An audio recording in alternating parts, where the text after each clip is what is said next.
मुन्ना नाम का एक मूर्तिकार रौनापुर गांव में रहता था। वह अपनी कला से सुंदर मूर्तियां बनाता था, लेकिन उसकी कला को कोई नहीं पहचानता था। मुन्ना और उसकी बीमार माँ एक किराए के घर में रहते थे। उनकी माली हालत बहुत खराब थी।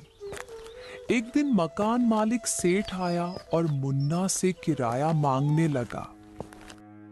किराया दे मुन्ना, कब तक ऐसे ही टालता रहेगा?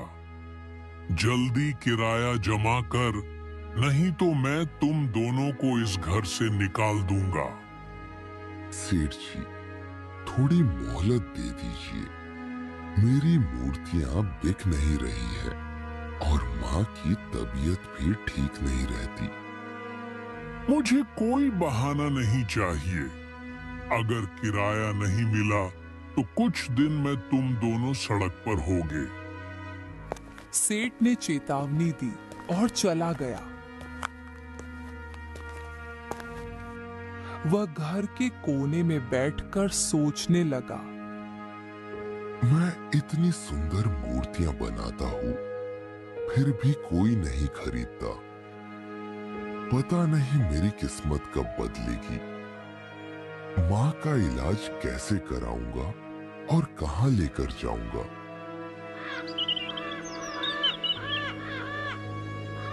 अगली सुबह मुन्ना ने तय किया कि वह अपनी मूर्तियां बेचने के लिए बाजार जाएगा। वह सुबह से लेकर शाम तक बैठा रहा, लेकिन एक भी मूर्ति नहीं बिकी। आज तो एक भी मूर्ति नहीं बिकी। समझ नहीं आ रहा क्या करूं। माँ को भी डॉक्टर के पास ले जाना है। मुन्ना मन ही मन बड़बड़ा रहा था। मुन्ना मूर्तियां समेटकर जाने ही वाला था कि तभी एक व्यक्ति वहां आ पहुंचा। भैया, एक मूर्ति दे देना मुझे, और हाँ, मूर्ति ऐसी देना जो बच्चों को पसंद आए। क्या है ना कि कल मेरी भतीजी का जन्मदिन है, तो मैं सोच रहा हूं कि उसे मूर्ति भेंट दे देता हूं।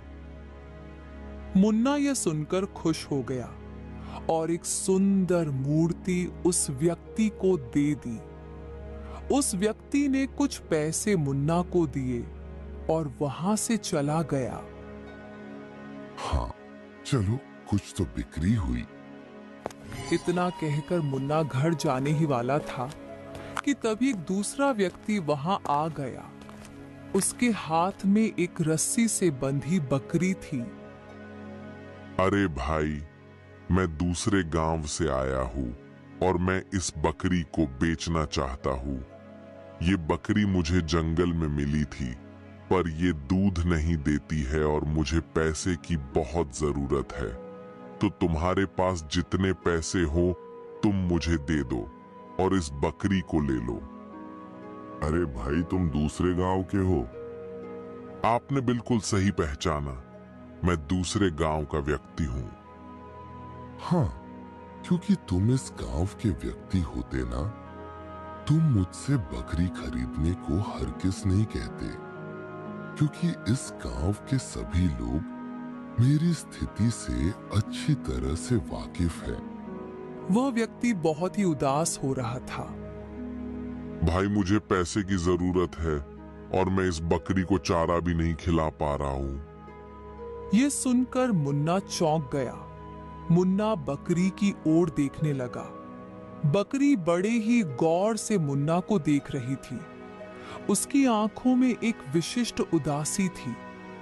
मुन्ना ने वही पैसे उस व्यक्ति को देकर बोला, भाया, देखो, आज सुबह से मेरी यही कमाई हुई थी। अब अगर इतने में तुम्हारा काम चल जाए तो ये ले लो, और हाँ, अगर तुम चाहो तो बकरी को भी अपने साथ ले जा सकते हो। वह व्यक्ति तुरंत पैसे लेकर मुन्ना से बोला, नहीं भैया, बकरी को तुम ही रख लो, क्या करूंगा मैं? इतना कहकर वह व्यक्ति चला गया और मुन्ना उस बंधी हुई बकरी को लेकर अपने घर आ गया। मगर मुन्ना उस दिन जब घर लौटा तो उसकी जेब में एक भी सिक्का नहीं बचा था। हाथ में वह बकरी थी जिसे वही व्यक्ति जबरदस्ती देकर चला गया था। मेरे पास तो अब इतना भी नहीं बचा कि मैं आज रात को कुछ खा सकूं, और ऊपर से वो व्यक्ति मुझे जबरदस्ती तुम्हें दे गया। अब बताओ, भला मैं तुम्हें क्या खिलाऊं? कोई बात नहीं, आज से तुम ही मेरे नए मालिक हो। वैसे भी मुझे इस समय भूख नहीं है। बकरी के मुख से इतनी शुद्ध भाषा सुनकर मुन्ना चौंक गया। अरे बाप रे, ए बकरी, तू तो बिल्कुल इंसानों की तरह बात करती है रे। मैं तो चौंक ही गया कि मेरे सामने बकरी बोल रही है या कोई इंसान। मैंने तुमसे इसीलिए बात की क्योंकि तुम मुझे अच्छे लगे। जिसने मुझे बेच दिया उससे मैंने कभी बात नहीं की। वह बहुत ही जल्दबाज और निराश इंसान था। मेहनत नहीं करता था, बस रातों रात अमीर बनने के सपने देखता था। लेकिन हालात अब मुझे सपने देखने पर मजबूर कर रहे हैं। इतना कहकर न जाने क्यों मुन्ना ने अपने जीवन की सारी कठिनाई उस बकरी को बता दी। तुम एक बहुत अच्छे कलाकार हो और तुमने जो मुखिया के सामने 1 महीने में 1000 स्वर्ण मुद्राएं कमाने की हामी भरी है ना, वह बहुत हिम्मत की बात है। तुम जरूर सफल होगे, देखना। अरे सफल क्या होगे? मुझे तो अपनी सफलता के दूर दूर तक कोई आसार नजर नहीं आ रहे। मैं तुम्हारी सहायता करूंगी। मैं तुम्हें मूर्तियों के कुछ ऐसे गुण और बारीकियां सिखाऊंगी जिससे तुम्हारी कला और निखर जाएगी। फिर लोग तुम्हारी मूर्तियां खरीदेंगे, देख लेना। क्या बकरी, मतलब तू मूर्तियां बनाने की बारीकियां भी जानती है? हाँ, बिल्कुल। अच्छा, एक बात बता, जंगल में तुम क्या कर रही थी? मुझे नहीं पता मैं जंगल में कैसे गई।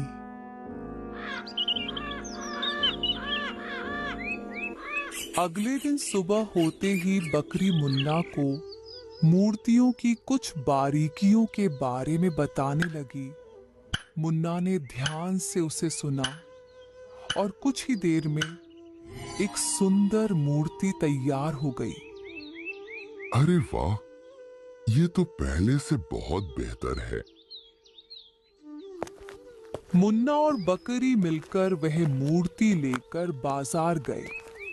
कुछ देर में एक ग्राहक आया जिसने अच्छे दामों में वह मूर्ति खरीद ली।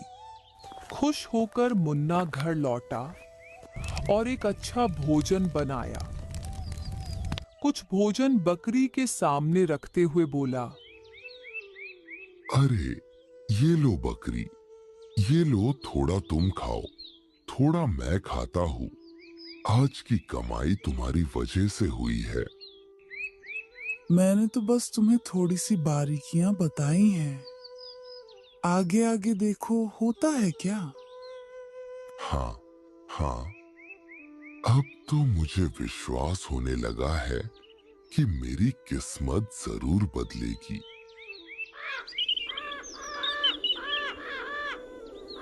उस दिन के बाद बकरी रोज मुन्ना को मूर्तियां बनाने की नई नई बारीकियां सिखाने लगी। मुन्ना की कला निखरती गई और कुछ ही दिनों में उसकी आमदनी अच्छी हो गई। एक दिन मुन्ना उदास बैठा हुआ था। उसकी आंखों में चिंता की परछाई थी। क्या हुआ मुन्ना? अब तुम उदास क्यों हो? अब तो तुम्हारी आमदनी भी ठीक ठाक हो गई है। क्या बताऊं दोस्त, आमदनी तो हो रही है, लेकिन सेठ जी ने मुझे केवल 1 माह का समय दिया था। अब उसमें बस कुछ ही दिन बचे हैं और मैं अभी तक मुश्किल से 20 स्वर्ण मुद्राएं ही जमा कर पाया हूँ। बाकी 980 अभी जमा करना बाकी है। तुम फिक्र ना करो, मेरे दिमाग में एक विचार आया है। तुम मेरी बात मानो तो मैं तुम्हें 1 लाख स्वर्ण मुद्राएं। क्या 1 लाख? ऐसा कैसे संभव है बकरी? सब संभव है, बस तुम मेरी बात मानो। हाँ, मैं तो बिल्कुल तैयार हूँ, लेकिन हाँ, मुखिया जी ने एक और शर्त रखी थी कि वह 1000 स्वर्ण मुद्राएं मुझे सिर्फ और सिर्फ मूर्तियां बेचकर कमानी है। अब देखो, अगर तुम्हारा कोई और तरीका है तो माफ करना, मैं वो नहीं मानूंगा। ओहो, मेरा उपाय भी मूर्ति से ही जुड़ा है। मैं जिस विशेष मूर्ति की बात कर रही हूं ना, अगर तुम उसे वैसा का वैसा बनाओ और जहां मैं कहूं वहां ले चलो, तो मुझे विश्वास है कि वो मूर्ति बहुत अधिक मूल्य में बिकेगी। मुन्ना ने हामी भर दी। फिर बकरी बताने लगी कि किस प्रकार की मूर्ति बनानी है। रात भर मेहनत कर मुन्ना ने एक सुंदर डाकू सरदार की मूर्ति तैयार कर दी।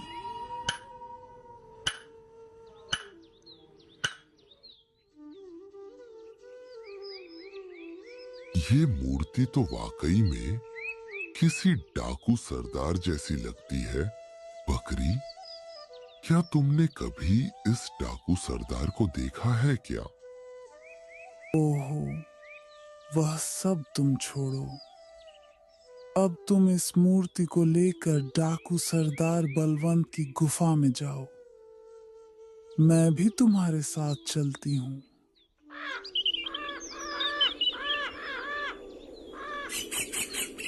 मुन्ना तैयार हुआ और मूर्ति को लेकर बकरी के साथ बलवंत की गुफा की ओर निकल पड़ा। कुछ घंटे बाद मुन्ना गुफा के बाहर खड़ा था। सामने डाकू बलवंत अपनी चट्टान पर बैठे थे। कौन हो तुम? सरदार, मेरा प्रणाम स्वीकार करे। मैं एक मूर्तिकार हूँ। मैंने आपके लिए एक विशेष मूर्ति बनाई है।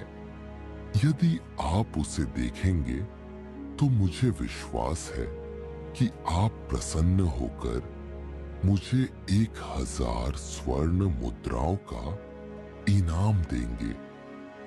ओह, ऐसा क्या है उस मूर्ति में? चलो दिखाओ खैर। मुन्ना ने धीरे से मूर्ति को सामने खड़ा कर दिया। डाकू बलवंत की आंखें मूर्ति को देखकर भर आईं, लेकिन अगले ही क्षण उनका चेहरा क्रोध से भर उठा। तुमने इस मूर्ति को किसके कहने पर बनाया? क्या तुम इसे पहचानते हो? माफ करिएगा सरदार, लेकिन मैं इन्हें नहीं जानता, ना ही मैंने इन्हें कभी देखा है। तुम कभी इससे मिले हो? साफ साफ बताना, झूठ मत बोलना। नहीं सरदार, मैं इनसे कभी नहीं मिला। अरे तो फिर तुमने इसकी हूबहू मूर्ति कैसे बना ली? बकरी जो अब तक चुप बैठी थी फुसफुसाई। मेरा नाम मत लेना, बस यही कहना कि सरदार तुम्हारे सपनों में आया था और उसने कहा था, डाकू बलवंत मूर्ख है, मेरी मूर्ति बनाओ और उसे दिखाओ जिससे कि उसकी मूर्खता दूर हो जाए। अबे, ये तू क्या बकवास कर रही है? मरवाएगी क्या? अगर स्वर्ण मुद्राएं चाहिए तो वही कहो जो मैं कह रही हूं, कहो चुपचाप। तुम यह अपनी बकरी से मुंह लगाकर बातें क्या कर रहे हो? इधर देखो, सच सच बताओ कि तुमने यह मूर्ति क्यों बनाई है? बोलो। सरदार, कल रात डाकू सरदार मेरे सपनों में आया था। उसने मुझसे कहा कि डाकू बलवंत मूर्ख है, मेरी मूर्ति बनाओ और उसे दिखाओ जिससे उसकी मूर्खता खत्म हो जाए। डाकू बलवंत का चेहरा अब पूरी तरह लाल हो चुका था। मूर्ख, तू जानता भी है कि तूने आखिरकार किसकी मूर्ति बनाई है? डाकू ने क्रोध में अपने साथियों की ओर देखा। साथियों, इस मूर्ख को तुरंत कारागार में डाल दो, तुरंत ले जाओ इसे।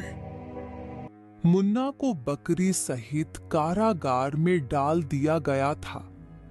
रात भर वो बेचैनी से जागता रहा। तुमने तो मुझे कहा था कि मुझे इनाम मिलेगा। वाह, बड़ा इनाम मिला। देखो, डाकू बलवंत ने मुझे सीधा कारागार में डाल दिया। अब क्या करें? ओहो, तुम घबराते बहुत हो। चिंता मत करो, तुम मेरी बात पर भरोसा रखो, तुम्हें इनाम जरूर मिलेगा। या रब, मैं ही मूर्ख हूं जो तुम्हारी बातों में आ गया। मुन्ना ने सारी रात बकरी से बात नहीं की।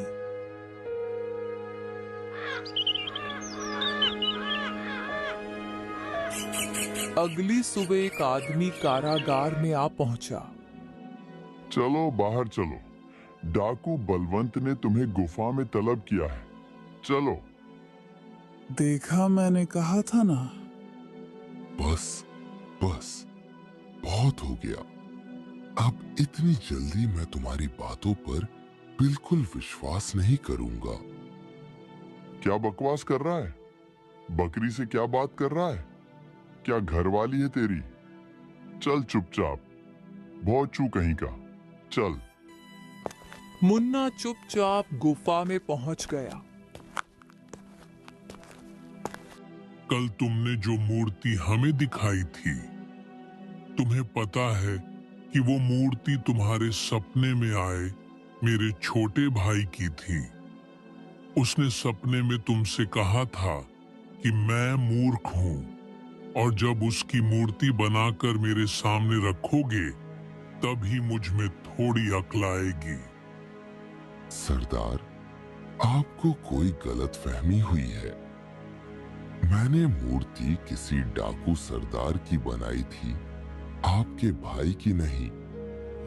मूर्ख कहीं के, वो मूर्ति मेरे छोटे भाई अशोक की थी जो कई दिनों से लापता है। मैंने पूरे राज और जंगल में खोज करवा लिया मगर उसका कुछ भी पता नहीं चला। सरदार, मुझे सच में नहीं मालूम था कि वो आपके भाई है। तो फिर तुमने ये क्यों कहा कि मेरे भाई ने सपने में तुमसे कहा है कि मैं मूर्ख हूं? ये शब्द वही हैं जो मेरा भाई हमेशा मुझसे मजाक में कहा करता था। अब सीधी तरह से बता, तूने मेरे भाई को आखिरी बार कहां देखा था? अगर नहीं बताया ना तो अभी के अभी फांसी पर लटका दूंगा। चल बोल। सरदार, कृपया करके मैं सच कहता हूं। मेरी बात पर विश्वास कीजिए। ना तो मैं आपके भाई को जानता हूँ और ना ही आपको और उस बीच की बातों को भी मैं नहीं जानता। दरअसल बात यह है कि कुछ दिन पहले मैंने इस बकरी को खरीदा था। इसी ने मुझसे कहा था कि इसकी बताई गई आकृति की मैं मूर्ति बनाऊं और वो मूर्ति मैं आपको दिखाऊं। ये कहती है कि आपको प्रसन्नता होगी। मुझे नहीं पता था कि ऐसा कुछ होगा। क्या तुम इस बकरी की बात कर रहे हो? हाँ सरदार, ये बकरी इंसानों की तरह बात करती है। कल ये मुझसे कह रही थी कि इसका नाम मत लेना, इसलिए मैंने नहीं कहा कि ये सब कुछ बकरी ने कहा है। बताओ, क्या तूने अशोक को देखा है? देखा है, लेकिन मैं बताऊंगा नहीं। फिर चाहे तुम मुन्ना को मार ही क्यों ना दो। सरदार, नहीं नहीं। बस बहुत हो गया मूर्ख बकरी। मैं तुझे एक अंतिम मौका देता हूँ। बता, तूने मेरे भाई को कहाँ देखा है? बोल। मूर्ख मैं नहीं, मूर्ख तू है। तुझसे बड़ा मूर्ख इस संसार में नहीं है। मूर्ख कहीं का। यह सुनते ही डाकू बलवंत ने बंदूक निकाल ली और बकरी पर वार कर दिया। उसी क्षण रंग बिरंगे प्रकाश में बकरी गायब हो गई और एक आदमी प्रकट हो गया। अशोक, यह क्या था? बड़े भाई, श्राप से मुक्त होने का यही एकमात्र उपाय था। दरअसल बात कुछ समय पहले की है। जब मैं जंगल में शिकार खेलने के लिए गया था तो गलती से मैंने एक बकरी के जोड़े पर तीर चला दिया। एक बकरी मर गई। अब उस समय वहां पर एक बकरी थी। उसने गुस्से में मुझे श्राप दिया कि मैं भी बकरी बन जाऊं। रब ने उसकी सुन ली और मैं बकरी बन गया। और उस बकरी ने कहा, मैं इस तरह ठीक हो सकता हूं। और मुन्ना को वही शब्द कहे जिन शब्दों से मैं अक्सर आपको छेड़ा करता था, ताकि आपको मेरी याद आ जाए। मुझे पता था कि आप जल्दबाजी में मुन्ना को कारागार में बंद कर देंगे, और मैं ये भी जानता था कि मुन्ना डर जाएगा, कोई भी डर जाएगा, और वो यही कहेगा कि मैंने आपको ऐसा कहने के लिए बोला था। और जब आप बकरी के रूप में मुझसे पूछेंगे तो मैं आपसे कुछ कटु शब्द कहूंगी तो आप गुस्से में आकर मुझ पर वार कर देंगे, और उसी क्षण मेरा श्राप टूट जाएगा भैया। डाकू बलवंत ने अशोक को गले से लगा लिया और रो पड़े। मेरे भाई, मेरे भाई, मैं सच में मूर्ख था। मुझे क्षमा करो मेरे भाई, मुझे क्षमा करो। तुम भी मुन्ना, मुझे क्षमा कर दो। मुन्ना, तुमने मुझे मुक्ति दिलाई। मैं तुम्हें एक नहीं 2 लाख स्वर्ण मुद्राएं देता हूं।